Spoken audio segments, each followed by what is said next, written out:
Rahasia kejahatan migas Riza Khalid dan arahan Tuhan Yesus Kristus untuk Indonesia. Oleh Kristovita Wiloto, Chairman Strategik Indonesia. Kejahatan politik migas Riza Khalid dan jaringannya. Nama Riza Khalid bukan sekadar nama dalam daftar pengusaha migas. Ia adalah sosok sentral dalam kejahatan sistemik yang sudah berlangsung lebih dari 2 dekade, menghisap kekayaan negara, merusak tatanan, dan mengikat para elit dalam satu lingkaran dosa yang dalam. Ia tidak bekerja sendiri. Ia berteman akrab dengan presiden, menteri, dan partai politik. Ia punya tangan di istana dan di parpol. Ia bukan pemain biasa. Ia adalah pemain utama. 1. Tahun-tahun awal, Megawati, Taufik Kimas, dan Puan Maharani. Pada tahun 2001 hingga 2004, saat Megawati Soekarno Putri menjadi Presiden Republik Indonesia, Riza Khalid mulai mendapatkan jalur akses langsung ke sektor energi. Suaminya, Taufik Kimas, adalah kunci. Ia membuka pintu bagi Riza untuk masuk ke jaringan distribusi minyak dan proyek Pertamina.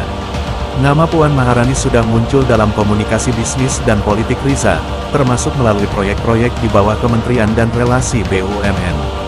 Suami Puan disebut sebagai penghubung ke kelompok usaha yang berbagi keuntungan dari permainan harga BBM. 2. Tahun 2004 sampai 2014, kekuasaan penuh di tangan Riza. Masa pemerintahan Susilo Bambang Yudhoyono memberi Riza kesempatan memperluas pengaruhnya. Petral dibiarkan beroperasi dengan skema mafia penuh. Harga minyak dinaikkan, kuota ekspor-impor dimanipulasi. Riza Khalid menjalin hubungan bisnis dan politik dengan Cikeas. Dana hasil markup diduga mengalir ke kegiatan politik Demokrat.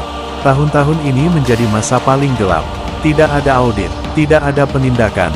Yehezkiel 22 ayat 27, pemuka-pemukanya di tengah-tengahnya seperti serigala yang menerkam mangsa, mereka menumpahkan darah, membinasakan jiwa demi mendapat keuntungan kotor.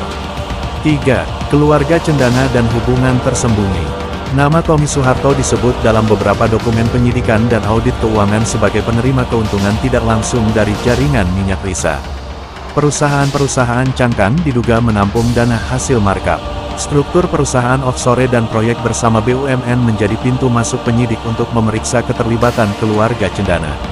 Proses penyelidikan ini sudah berlangsung sejak 2023 oleh pihak internal KPK dan Kejaksaan Agung. 4. SBY dan lingkaran Cikeas ketakutan. Mulai tahun 2024, penyidikan terhadap jaringan Riza memunculkan kembali nama SBY, Ani Yudhoyono, dan tokoh-tokoh Demokrat. Riza dianggap sebagai kunci distribusi dana kampanye pada pemilu 2009 dan 2014. Laporan intelijen keuangan mengindikasikan aliran dana dari Riza ke struktur Partai Demokrat. Yesaya 1 ayat 23, para pemimpinmu adalah pemberontak dan sekutu pencuri. Mereka semua menyukai suap dan mengejar hadiah. Mereka tidak membela yatim piatu, dan perkara janda tidak sampai kepada mereka. 5. Hatta Rajasa dan Yusuf Kala tak bisa tidur. Riza Khalid sempat menjadi penyokong proyek-proyek strategis saat Hatta menjabat Menko Perekonomian. Selama Hatta menjabat, tidak ada satupun tindakan tegas terhadap Petral.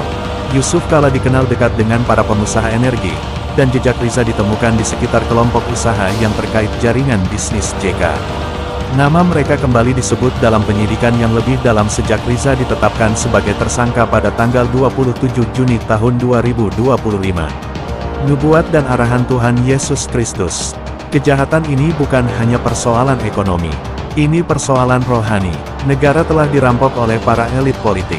Rakyat dicekik dengan harga BBM.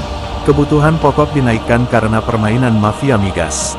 Uang negara digunakan untuk membiayai politik yang jahat. Tetapi sekarang, saatnya terang dinyatakan. Lukas 8 ayat 17, sebab tidak ada sesuatu yang tersembunyi yang tidak akan dinyatakan, dan tidak ada yang rahasia yang tidak akan diketahui dan diumumkan. Arahan Tuhan Yesus Kristus untuk bangsa ini adalah seluruh elit politik dan bisnis yang terlibat harus bertobat, mengakui dosa di hadapan rakyat dan Allah.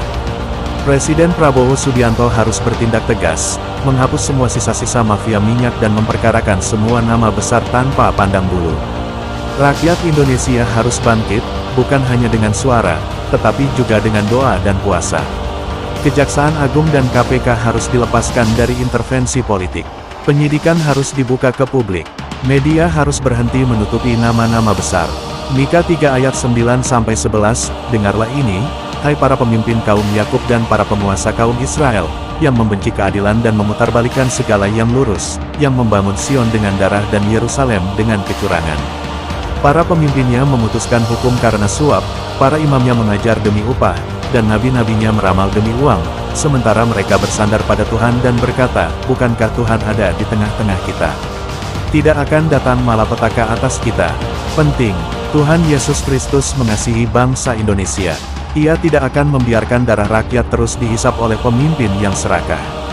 Segala sesuatu yang ditutupi akan dibuka, dan mereka yang tidak bertobat akan digantikan oleh anak-anak muda yang takut akan Allah. Mazmur 94 ayat 20-23, dapatkah takhta kebinasaan bersekutu dengan engkau, yang merancang kelaliman atas dasar hukum? Mereka menyerbu jiwa orang benar dan menjatuhkan hukuman mati atas darah yang tak bersalah. Tetapi Tuhan adalah kota bentengku dan Allahku adalah gunung batu perlindunganku.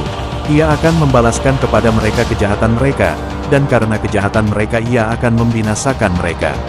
Kebenaran akan menang, dan nama Tuhan Yesus Kristus akan dimuliakan di atas seluruh Indonesia.